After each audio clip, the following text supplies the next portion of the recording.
I think this thing didn't work. This is not the only way out. So that was when everybody started coming back to the fact that yes, I think we need to start doing vocational training. You need to start doing this. Use your hand, though. Is your hand that we know. But what we didn't understand is that the process of trying to shift attention from the trade to the professionalism took time. So the process of also changing from that professionalism back to the trade, which we now believe that it will be self-sustaining here in Ogun State. And so we are now proud to say we are farmers now. Because come to think about it, we will feed our generation. By the time, the average age of a farmer is 45, 50 years old now. When they go, who will feed our generation? And so when are we going to bring in those modern equipment into agriculture? And that's why some of us are beginning to do now. And so every 6 a.m. in the morning, you see me passing through this road going to my farm. And so that mindset is now changing. Young people now know that we need to be farmers, though not in the I mean, we've gone past those age now. So we're now trying to modernize it so that it could look attractive to the youth. And so those are some of the things as well. I mean, when we find out we are not carpenters again, we import most of our furnitures now. Tilers, we import many of them. Why? Because those trades are not seen as lucrative, but we've forgotten really that if you go to areas like Amolasho, Okejigbo, most of the houses you find there were built by artisans. Most of the houses we find that most of the landlords that are there today were people who were carpenters in their days, who were bricklayers in their days. They made a lot of money from it, even in those days. But we young people today want to make that money now. Not because of us. It's because of the society we find ourselves. Because if you are not making it, nobody's respecting you, even though you are hardworking. If you're not making it, if you're not getting results, nobody's respecting you. And so it's a societal problem. All of us need to wake up and sit out and say, no, we're not going to worship mediocres. We're not just going to start worshiping people that have, well, we don't even know their source of income. Once they bring out a good car and they can pay for a lot of things, we begin to worship them. We begin to give them chieftaincy titles. We begin to invite them to politics. And once they give you money in politics, you begin to vote for them. You don't ask, well, where did he get this money? Has he embezzled our money? Has he used someone's, has he made money from using rituals and all of that? We don't ask questions. We just want to spend our money. We just want to collect the money. We don't care about where it's coming from. So it's a societal problem. And so we are only castigating the youth because it's their time and they want to embrace what the society wants. But we all should sit down and begin to value hard work. All right.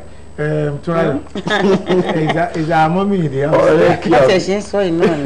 Torí pé ibi tẹ́ ẹ̀ mú lọ yìí ó ṣẹ̀yìn yí wa bọ̀ ọ̀rọ̀ tí ń dọ̀ àsìkò àwa youth la wà yìí tó lè jẹ́ pé gbogbo ẹ̀ orí youth náà ló padà sí ó dà òun lẹ́ ń sóyìnbó fọ́nrán ó dà èèyàn tó wá kàwé tó kẹ́kọ̀ọ́ gboyè kìíní tá a pè ní dìgírì òbí á tún ní ó dà má tún dúró ń bẹ̀ o bó bá ṣe kàwé yìí tó náà lówó ẹ̀ ṣe máa pọ̀ tó àwọn ọ̀pọ̀ nísìn ẹ bá ti rọ àwọn ọmọ ọ̀dọ́ tó wà lọ́mọ ọdún 24 ó ti gba masters ìmí gan wọn pàápàá tẹ bá tẹ máa wo àti ń pè ní dókítà mọ̀wé ni o kò tiẹ̀ ṣe pé dókítà agábẹ́rẹ́ o pé tó bá ti ń wọ 27 ó ti ń jù bẹ́ẹ̀ náà lọ àti rí wọn tó ti ń gba oyè yìí lẹ́kọ̀ọ́ òwe ẹ wá ní kó wá ṣiṣẹ́ àgbẹ̀ ṣó máa sọ òyìnbó lẹ́ka ṣe àgbẹ̀. ó ní sòyìnbó lẹ́ka ṣe àgbẹ̀ òyìnbó ni mò ń sọ yìí àgbẹ̀dẹ ni mí ibẹ̀ yẹn pín sí ipa méjì àkọ́kọ́ nù ẹni ti àwọn òbí wa gẹ́gẹ́ bí ọ̀gá mi tó jókòó síbi ìṣe sọ àwọn òbí wa ló ń tì wá lọ síṣẹ́ yẹn lọ kàwé sí lọ gba masters ẹ àwọn òbí wa sọ pé dúró náà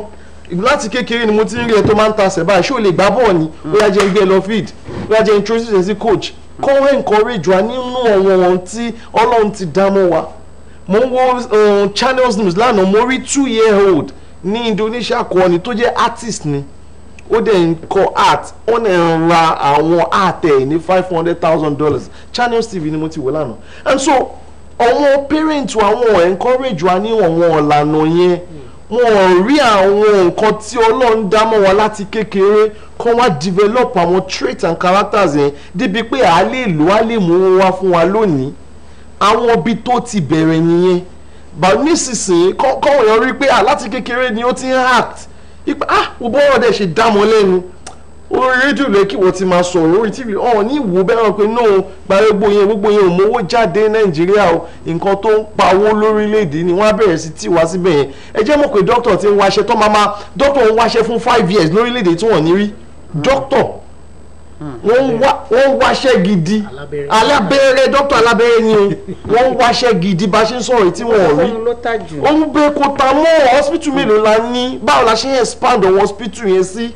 That's why tẹ́ máa fi rí ní University of Lagos ṣe graduation lánàá and Ellen Paul who is just a comedian ó ní doctorate degree but kì í ṣe doctorate degree yẹn ló máa fi jẹun comedy náà ni ṣùgbọ́n àwọn kan wà tẹ́ pé láti kékeré náà lẹ́rìn àwọn òbí wa ò notice yẹn pé ọmọ yìí ìrẹ́ paláwàdà ló fẹ́ yà ọ̀rẹ́ yẹn kó lọ́dún ọ̀pọ̀ ní school ti máa ṣe first the bad guy. wọ́n lásìkò ẹ̀yin ọ̀dọ́ ẹ̀yin lẹ̀ ṣe bó ṣe yẹ ààrẹ sọ̀rọ̀ ààrẹ wò títí pé àwọn ọ̀dọ́ wa yìí ṣé kìí ṣe pé wọ́n pè yín lọ́lẹ̀ náà wọ́n ní ṣé kìí ṣe pé ọ̀lẹ ló ń bá wọn jà nísìn ẹ̀yìn tí wọ́n máa mú ẹ láwọn òbí gan ló ṣokùnfà ẹ̀ ṣọ́dọ̀ náà wà lè dádùn ronú kó jókòó kóun náà wò ó mo ti kàwé gboyè lóòótọ́ láti lódodo ṣùgbọ́n tí ìwé yìí ò bá tí ì mú ṣé ọ̀nà wo ni mo tún fẹ́ gbà ṣọ́dọ̀ ò lè dá ronú ṣé òbí ló gbọ́dọ̀ ronú fún un títí ṣóbí yìí máa wà ń bẹ́ títí ṣọ́dọ̀ gbọ́dọ̀ wò wípé mo ti jí lónìí nísìn báwo ni mo ṣe máa ṣe òní báwo ni mo ṣe máa ṣe ọ̀la kákábá débi ọ̀rọ̀ ká sọ. bẹ́ẹ̀ni nígbà mi kí ni ẹni ẹ fún mi lówó mo ní kẹ́ mo béèrè lówó yín ẹ fún mi lówó gẹ́gẹ́ bí ọ̀dọ́ a ní láti ní òye yẹn pé kò sí nǹkan tí bàbá mi jẹ mí tí bàbá mi ò bá lè fún mi nǹkan tó ń tà láti sọ fún mi ni pé ìwọ náà bọ́ síta kò ń ṣe pé kó lọ máa ṣe bóyá 419 kó máa ṣe rárá nǹkan tó ní kó lọ ṣe ni pé lọ síta kí ìwọ náà kó ṣiṣẹ́ tó bá ṣe iṣẹ́ àìmọye àwọn tí a mọ̀ lénìí tó jẹ́ billionaires tó ní owó tí wọ́n bá gbé ẹnu sọ̀rọ̀ tó bá sọ bí àwọn ṣe gòkè a rí i pé owó tán ní tó dẹ̀ fi lè mú dání yẹn owó yẹn ó wá láti ibi tí ìgbà tí wọ́n ti ń ṣe iṣẹ́ yẹn díẹ̀ tó ń wọlé wọ́n ní nǹkan tó ń pè ní saving culture wọ́n mọ̀ tún mọ̀ kán invest wọ́n ti rí àìmọye ọmọ tó jẹ́ pé tó bá ti ní entitlement mentality kí ni ìtọ́sí mi ó tọ́ sí mi ẹ̀rí tẹ́ bá béèrè lọ́wọ́ wọn gbà mí wọ́n ní kí ni gọ́ọ̀mẹ̀ntì ń ṣe wọ́n ní kí ni ìjọba ń ṣe wò mí báyìí mo ti graduate látọdún mẹ́ta mi ti ríṣẹ́ entitlement àwọn rò pé bó ṣe graduate yẹn iṣẹ́ ti tọ́ sáwọn ayé tá a wà iṣẹ́ ò tọ́ sẹ́ni tó graduate o ẹni tó lè ṣe iṣẹ́ tọ́ sí so ó yẹ àwọn ọ̀dọ́ a ní láti kí ni yẹn ní láti wá sí orí wa kó yé wa pé kò sẹ́nibọ̀dì tó máa gbà ẹ́ síṣẹ́ torí pé o ti graduate. mo jẹ́ni tó máa ń ṣe ìdánilẹ́kọ̀ọ́ fún àwọn agùnbánirọ̀ àbí àwọn compasses. nígbà míì màá rí mi tàbá débi tá a ti fẹ́ bá wọn sọ̀rọ̀ màá rí mi á kàn jókòó àwọn òbí ó dà pé lè kàn fẹ́ waste time wa màá máa wò báyìí màá ní ìwọ kẹrẹ oṣù kan tá a bá fi parí tẹ bá fi parí agùnbánirọ̀ yìí bó ṣe máa fẹsẹ̀ gbàgbọ́ àwa wá síbí láti wá ràn yín lọ́wọ́ ẹ̀yin wò pé wọ́n ń waste time yín títorí pé kí ni entitlement ẹni tí ò bá ní tí ò bá rò pé nǹkan tọ́ sí òun tí ó bá rí àǹfààní láti jẹ́ pé nǹkan tí mo mọ̀ ó gbọ́dọ̀ jẹ́ nǹkan tí àwọn èèyàn ń wá á tètè á gbámọ́ra á ṣe á dẹ̀ jẹ́ kí mi kò ń ṣe àwọn òbí nìkan kò ń ṣe ìjọba nìkan kò ń ṣe ọ wà lọ́wọ́ àwa gangan fúnra wa entitlement mentality yẹn pé nǹkan kan tọ́ sí mi ká mú kúrò nǹkan tó tọ́ sí wa nǹkan tí a ní agbára láti ṣe ni iṣẹ́ òun ṣe fẹ́ni tó bá graduate ẹ tó bá lè ṣe iṣẹ́ níṣẹ́ wà fún. yálà o kẹ́kọ̀ọ́ tàbí kò kẹ́kọ̀ọ́ bẹ́ẹ̀ ni ẹ jẹ́ kí n sọ eléyìí ọdún méjì sẹ́yìn mo wà ní interview èmi àtàwọn kan à ń ṣe interview fún hòtẹ́ẹ̀lì ni ṣẹjẹ mọ̀ pé èèyàn tó ní masters degree wá àfúníṣẹ́ yẹn ẹni tó ní OND la fúníṣẹ́ yẹn and kí nìdí tá a ṣe fún ó ti ní láàrin ìṣẹ́jú 5 tó jókòó tó fi bá wa sọ̀rọ̀ àtúnwò pé mo tún gba CV ẹ̀ mo tún wo OND mà ní kò possible ó ti ní gbogbo ìmọ̀ tó ó ti ní ó dẹ̀ ń sọ ẹni tó gbé masters dé I have masters nǹkan tó kàn ń sọ nìyẹn ẹni tó lè ṣiṣẹ́ yálà ó kẹ́kọ̀ọ́ o àbó ò kẹ́kọ̀ọ́ o ìwọ tó lè ṣiṣẹ́ la máa gbéṣẹ́ fún nígbà míì a rí àwọn ẹlòmíì tó jẹ́ pé wọn kàwé tó pọ̀ ṣùgbọ́n tá ẹ bá rí bó ṣe ń sọ òyìnbó ọmọ SS3 tó sọ òyìnbó bí ẹ tó sọ òyìnbó ju ọmọ tó ẹni tó ní masters lọ tó dẹ̀ ń sọ àwọn nǹkan tó ti ṣe àwọn nǹkan tó ti ṣe nǹkan tá à ń sọ nìyẹn irú èèyàn báyẹn kò ní pé kò sọ pé nǹkan kan tọ́ sí òun so gẹ́gẹ́ bí ọ̀dọ́ a ní láti dé ìkórìtà kan tá a fi máa mọ̀ pé ní ìsìn kò ń ṣe nǹkan tó tọ́ sí wa la máa gbà nǹkan tí a ti gbé sínú ara wa tá a dẹ̀ ní agbára láti ṣe òun la máa ṣe jáde ẹ jẹ́ kí n mú un bẹ́ẹ̀ ibi àwọn sọ nǹkan kan wọ́n ní gbogbo nǹkan tá ọ̀dọ́ máa rò á jókòó. ni àwọn òbí ẹ̀ máa ń ràn lọ́wọ́ àwa náà ní ìdá àti ṣípa ẹ kí n fún ilé example kan mo mọ obìnrin kan bá ṣe ń sọ̀rọ̀ yìí ó wà ní University of Agriculture part 3 péré ló ṣì wà wọ́n parí exam wọ́n sì ń lọ part 4 níbi mo ṣe ń rí níbi àwọn ìgbésẹ̀ tó ń gbé ẹ ti mọ̀ pé tẹ́lẹ̀ bá ṣe tán kì í ṣe pé wọ́n máa wáṣẹ́ kiri tó bá ní kí a fẹ́ ṣe practical o kíní báyìí ní kẹ́ ẹ mú wá o òun ló máa sáré lọ rà á wá máa tà fún àwọn tó kù ẹ̀ ṣe ti rí entrepreneurial spirit níbẹ̀ yẹn mọ́mí ẹ̀kẹ́ àti dáàdì ẹ̀ civil servant ni wọ́n but entrepreneurial spirit yẹn ti wà nínú ẹ ti mọ̀ pé tẹ́lẹ̀ bá ṣe tán kì í ṣe pé wọ́n máa gbé I beg to apply kiri so àwọn spirit tó yẹ kí gbogbo wa ní gẹ́gẹ́ bí ọ̀dọ́ nìyẹn tó bá jẹ́ ṣàgbẹ̀ náà ló ṣe má tọrọ kankan jù ẹ kàn bá mi wálẹ̀ kan ẹ bá mi wálẹ̀ kan kẹ́ bá mi wọ́kọ̀ àtàdá àwọn èèyàn máa ń wọn bá nǹkan tá a fún ọmọ yìí wọn nǹkan tó mú jáde ńbẹ̀ àwọn àgbàlagbà tún máa ràn lọ́wọ́ kó fẹ́ pé ìwọ mọ̀ nǹkan tó ń ṣe ìwọ lórí tó ń rò kíkan ṣe pé ó máa jí ó máa falala sẹ́nu ó máa jókòó síta àsìtì junction ọ̀rá ìsà bàbá rẹ̀ bàbá kẹ̀ kí ló ń ṣẹlẹ̀ bá wa wá nǹkan ṣùgbọ́n wọn náà fẹ́ láti ṣiṣẹ́ náà nǹkan tá à ń sọ ni pé àwọn ọ̀dọ́ ní láti fẹ́ láti ṣiṣẹ́ kì í ṣe pé ká kàn jókòó ká expect gbogbo ẹ̀ máa wá sọ́dọ̀ wa a bit of it ó wà lọ́wọ́ government o because wọ́n provide enabling environment fún àwọn ọ̀dọ́ yìí láti thrive I mean fún àwọn tí ó bá ní nǹkan ṣe bẹ́ẹ̀ yẹn ó yẹ kí owó díẹ̀ lè wà tí wọ́n lè access tó máa jẹ́ pé á ràn wá lọ́wọ́ ẹni tí ó bá tiẹ̀ ní nǹkan ṣe ó lè yẹn lè jẹ́ incentive fún wọn ṣùgbọ́n most of the time willing heart gangan ló matter nǹkan tó dẹ̀ wọ́n ń pẹ́ entrepreneurship èèyàn gbọ́dọ̀ ní passion nípa ẹ̀ ẹni tí ó bá ní passion nípa iṣẹ́ àgbẹ̀ kò lè ṣiṣẹ́ àgbẹ̀ ẹni tí ó bá ní passion ní pé ká múlé dára kò lè ṣe tiles kó ṣe pop tó bá tiẹ̀ ṣe gan ẹ̀ rí pé ó kù síbì kan báwo ló ṣe wá ṣiṣẹ́ báyìí ṣé o mọ̀ pé ẹ kó plaster bí ó yẹ kó fine tune bí ó yẹ kó sì jẹ́ kí bí straight sí a gbọ́dọ̀ ní passion fún nǹkan kan tá a máa wá gbé ṣe nǹkan tó ń jẹ́ entrepreneurship nìyẹn nǹkan ó yẹ ó gbọ́dọ̀ gbé wa lọ́kàn nǹkan kan yẹn gbọ́dọ̀ wù wá gan débi pé a máa kọ́ a máa mọ̀ ọ́ níṣẹ́ a dẹ̀ máa wá jẹ́ ọ̀gá ń díẹ̀ débi ká mọ̀ pé tó bá jẹ́ iṣẹ́ báyìí ló fẹ́ ṣe o ẹni báyìí ni kò lọ bá tó bá jẹ́ ilé ìlú fẹ́ ṣe ó lè má mọ̀ pa ilé ìbọn tó bá jẹ́ ilé ni kò sẹ́ni tó mọ̀ pa ètò nítorí pé a mọ̀ nítorí pé a nífẹ̀ẹ́ sí nítorí pé ìjọba dẹ̀ ràn wá lọ́wọ́ díẹ̀ láti lè ṣe.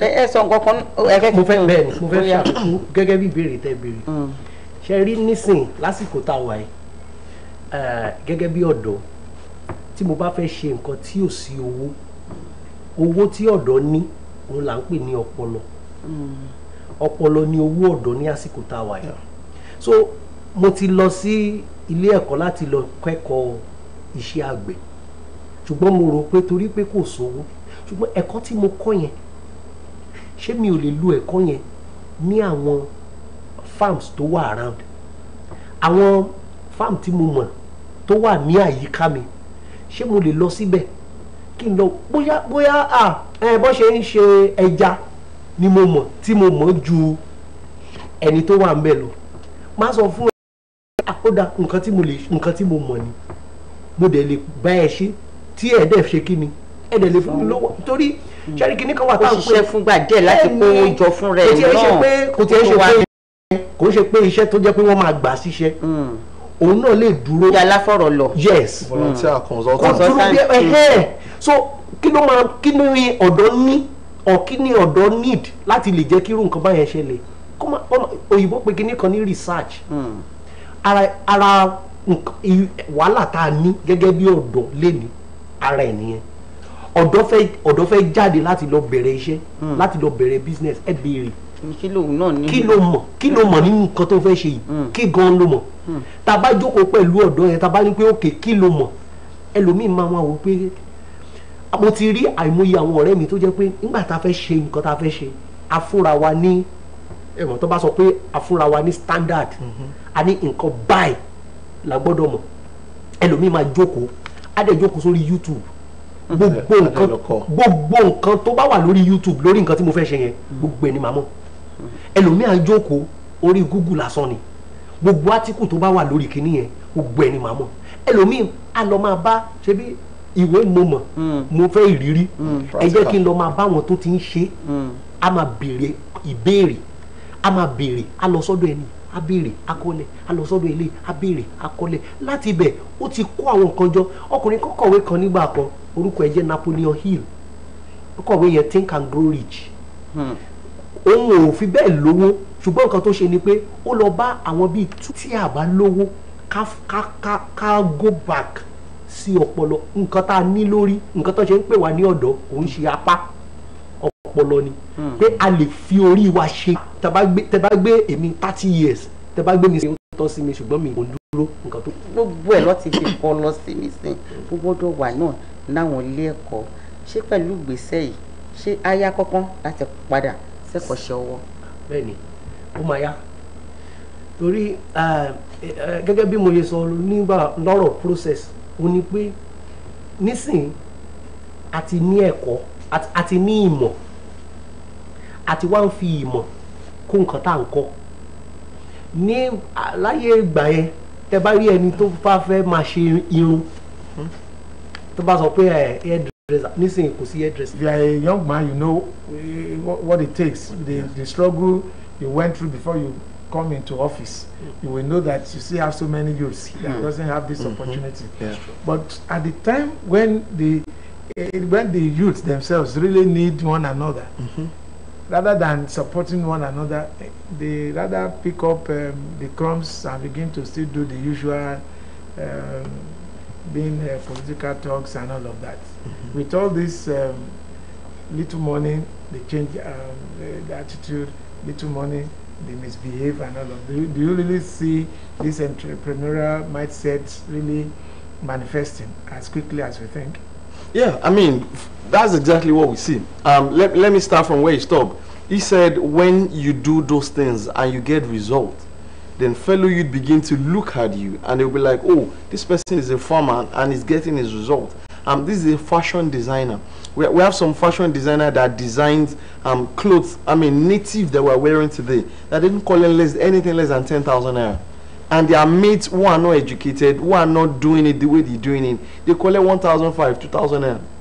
But because they have set standard for themselves, and so they are doing it with a taste, and so they begin to charge that much, and in fact they get more customers than people who charge less. Now what we're saying is this: once you have results, then people begin to see. Have you noticed that in Abeokuta and generally across, you see that once people see that a particular business is moving forward, everybody wants to do that same business. Once they see popcorn is selling, everybody wants to buy popcorn machine and start doing popcorn. So once they see you succeed as an entrepreneur, all we need is for you to succeed. Like he said, all we need is for you to succeed. Once you saw the people start seeing you and start trying to follow your footsteps. So you said the youths might not be supporting each other, right? But once we see that happening, even those who call themselves political thugs will not wait for another 4 years before your political thuggery is renewed. You would look for something else to do with your life because you see that this thing now pays. Because you see that that profession, that trade now pays. And that's where a bit government comes in, really. I still believe government comes in a bit, because government in itself is supposed to look at the welfare of the people, really. And so once you notice a problem in a society, that's where government comes in. Once you notice our youth are going towards this direction, and it's not good for our national life, it's not good for the future of our country, then it behoves on government to do something about it. And so government needs to encourage and empower a few set of youths to succeed, knowing fully well that it was going to have a ripple effect when those few people succeed. And so their counterparts and their mates will begin to see, oh, wait a minute, this guy is successful at this styling job, this guy is successful at this POP job. Then they begin to follow suit and begin to learn, and possibly they also will break through from that direction. So I believe the young people just need to have examples of success around them. We've had too much of failures around us. We've had, I mean, there's a joke around that if you tell people that this is what I suffered when I was growing up, they'll be like, oh, your own suffering is not like mine. No. I even suffered more than you. As if suffering is not a competition. But when success becomes a competition, that look at, oh, he's a tiler, look at the car he's driving. He's a bricklayer, look at the house he's living at. He's a POP guy, and look at the schools his children are going to. Then we'll begin to change our mindset and we begin to focus on entrepreneurship. Come to think about it. Nobody succeed beyond an entrepreneur. The richest guys around are the entrepreneurs. The richest people on this planet don't work for people. They work for themselves. And so if you truly want to be rich, not the kind of riches that you can't even live for your children. If you're a civil servant, apologies to civil servant. You can't, if you're a civil servant, you see, you can't leave that job for your children. Even if government give you the government quarters and God forbid something happens to you, your children will be pursued even from those quarters before you are buried. And so the best type of job to have is to work for yourself. And so even if you're working for others at the moment, begin to have a mindset that in the very nearest future, I must leave this employment and do something that can live for my future. And look at it, the best brands you see around, just name them. The best brands you see around are owned by people who left it for their children, and begin to, and that's what we need to evolve even in our society. All right, let me quickly interject to that. We have a caller on the line. Your name and where are you calling from? Can you turn down that volume on your TV set? Okay, sorry. I just want us to take maybe one or two calls so that you can possibly react to some of the issues. Hello. Hello. Yes, good morning. Hello.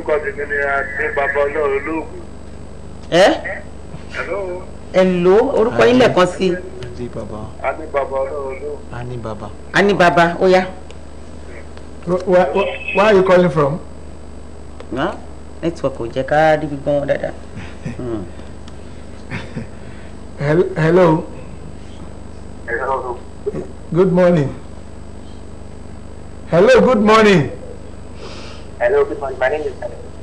Your name is what? I'm calling from Malawi. Okay, you're from Malawi. Please, your contribution very quickly. There's something I want to say. Please go ahead and say. There's something we call slum in English.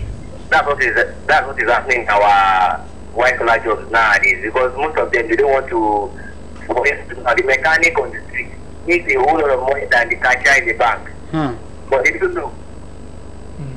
Okay. So what you are saying is that the youth should also make use of their hands. Yeah. Okay.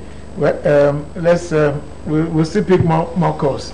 We have had 2-3 callers there talking about their opinions. The last one was talking about someone who learns a trade that some of them might not even understand. But let's look at it this way.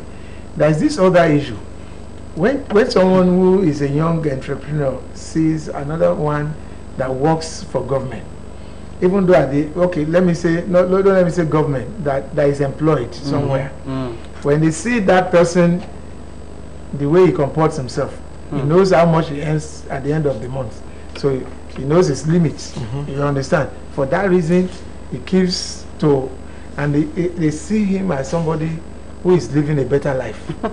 And for that reason, rather than possibly continue to pursue their own line of trade, it means perhaps this person is getting more money, not knowing that he knows that he has limits. Many youths seem not to understand this. Do you agree? I agree, sir. And the reason why I say I agree is because, you see, in the development of human, there are some set of things that needs to go simultaneously. in this our part, in this our area, we only focus on education, or let me say academics, ability for a child to speak, ability for a child to write, ability for a child possibly to listen. But there are some things that also should go hand in hand. We have children now in primary and secondary schools that are not secure. They don't have what we call security. They always want what their friend in the class wants, right from that time. And even though when they get to university, the same thing will happen. So, and it's not peculiar. It's a general thing. You know, he said something the other time that when you see someone doing something and he start making money, the next thing you see another person will start it. That's what we are talking about. An average citizen, permit me, I'm trying to say, an average citizen have little mind of their own. They believe that whatever is in vogue is what I should dive in. And the problem is that, see, most times we don't have a plan. I often say when there is no plan, distraction is the next thing. We don't have a plan. If you ask anybody walking on the street, ask him, what's your personal plan? What's your 1 year plan? You know, one day I was in training, I was training some corps members, and I asked them, I said, if you expect me that I'm going to come and give you information today, I'm not. You are the one that wants to give me information. I said, the first information I want to get from you, all of you, you are just 2 months into passing out. Begin to tell me what is your 6-month plan. In 6 months' time, you will not collect allowance again. Yeah. So what are your plans? None of them could tell me anything. 6 months. And when you ask some of these young people, what is your 2-year plan? There's no plan. Well, you can't get 6 months. So because there is no plan, you don't expect me to see somebody that I see in the short term that is having everything going on for him and not follow that person. It will take me that has a 2-year, 3-year plan for whatever I'm doing now, even though there is no money coming. I know that, see, don't worry, what I'm doing now, if I figure it out in the next 3 years, I'll be okay. So, and when you look at it, our educational system did not teach us. Religious system did not teach us, because these are places where we get information that helps our lives. Educational system did not teach us. Religious system did not teach us. Family system did not teach us. Ask many families, what's your family plan? Nobody has. We just believe that you have a 7-year-old boy in your house. What do you see the boy to be? Recently, they did career day in a school, and I saw a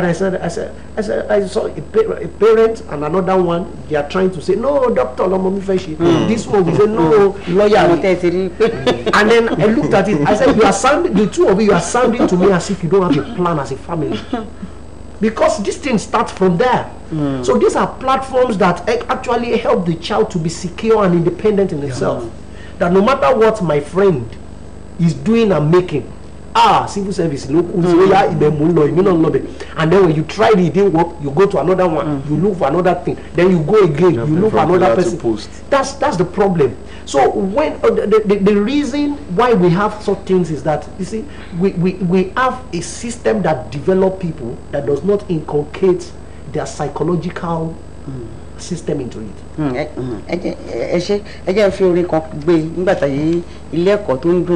Wọ́n ní ohun mẹ́ta nílé ẹ̀kọ́ fi hùn mí níbi káre ká yan bí tálákọ̀wé ibi káwọ́ bàtà tó bẹ́sẹ̀ mú ká máa sọ̀rọ̀ bí òyìnbó.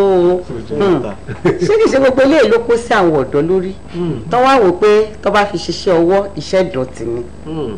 Ó pẹ̀lú ṣùgbọ́n nísìnyí a máa mọ̀ pé gbogbo nǹkan mẹ́ta yẹn ó ń yàn kán wá fi iṣẹ́ ọwọ́ sí i. Ẹ tiẹ̀ wá dúró náà kò dìgbà tó bá kọ́yàn, ìgbà tí wọn náà bá ṣe kínní yẹn tó jáde tó di ọdún mẹ́ta ní gbòòrò òríṣẹ́ ṣe, ìwà gbọ́ bẹ̀rẹ̀ sí rò pé wá kí lọ́lọ́run dá mi pẹ̀lú ẹ̀nà tí mo lè bẹ̀rẹ̀ sí ṣe.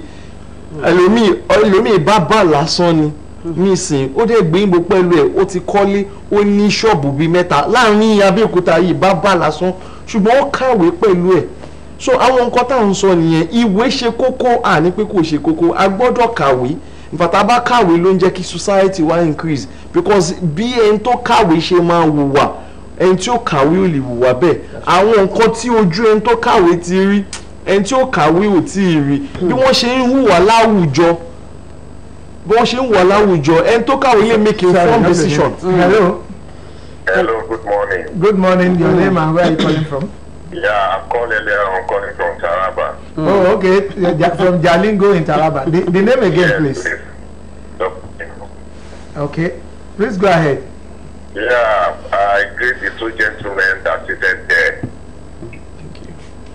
One, they are doing a very good job. I appreciate both of you coming to this program for you to enlighten the youth. Wake up and know what they are doing. My daughter, senior level 9 university, any clothes on her you see that she wore, she sew it by herself. Right from secondary school, she said she wants to be a fashion designer. And she's doing it. It's hardly she even asked me for money. Because most of her friends come to meet her that sold this for me and she collects her money. I bought her 2 machines and other things she needed. I gave her a room in the house there. That's what we're saying. And she's doing it. We only go to school for us to have knowledge. So that we can be able to communicate outside. We will not be looking at the food. I have a friend in Abeokuta there that stayed in Abeokuta there. Went to University of Ife, but he's a farmer. And he's doing well there. So our youth of today is that what their father cannot get in 50 years, then what it means is just within the sample of days, which is not the best. They should remove laziness and let them face and be hardworking. There are so many things in Nigeria that can make you to be a millionaire. Lagos there, to enter I'm in Lagos. I have people there. So why can't we wake up assembly and let our youth do something? People from the secondary school now. A lot of people go to look at all these Indians, Chinese people they come to Nigeria. They all went to technical schools. But when they are back into Nigeria, we give them empty, so things, give them house, give them cars, give them everything that they needed. So let our youth wake up. And I will just appeal to the two gentlemen seated there that they should try and have a seminar and gather all these youth together and let them educate them. What's in she? What's your battle? Look at them. You'll be seeing them kind of handphones. The phone that even you as the worker cannot be able to afford to buy. That's what you see them with. What are they looking at those phones? Nothing. Some of them don't even know the functions of that phone. Not to answer questions of, look at what kind of phone that I'm carrying. No. Please, I just employ you young guys there. Do a seminar, get the youth together, educate them so that they can be independent on their own. Thank you and God bless you all. Thank you so much, Doctor. And regards to everyone in Taraba. Regards to his daughter, who he is also supporting, he said something very important. He said he bought her 2 machines. So you can see the parental support, which we talked about in the beginning. She didn't say, my daughter will never be a tailor. He didn't say that. He supported the daughter. And the daughter is going to be an employer of labor immediately. And so that's the kind of support we want our parents to give us. They should watch us from the beginning. See, look at the traits with God and support. We shouldn't be doctors or lawyers or accountants before we make it in life. And not all of us can be professionals, really.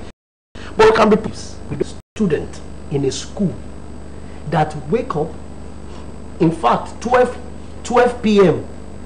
he has not brushed his teeth. I've known. Maybe he read all through the night. Okay. Let me ramp up now. We see young people spending 4, 5, 6 hours on phone. They just sit down on phone, just be pressing phone, and it looks like an addiction. It's just there. And so when we are talking another process. All right. All right. Well, let me give you this window, maybe 15 seconds response. What is the way forward for Nigerian youths?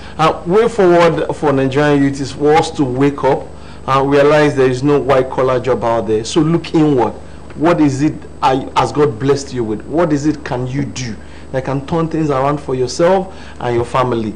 The other side of it is once we now think about government should be there to provide even the most minimal support so that it can be encouraging to those people who are guys. And I'm very sure that they have actually done justice to the topic. I have to thank you, Olariwaju Solomon Enilolubo. Thank you.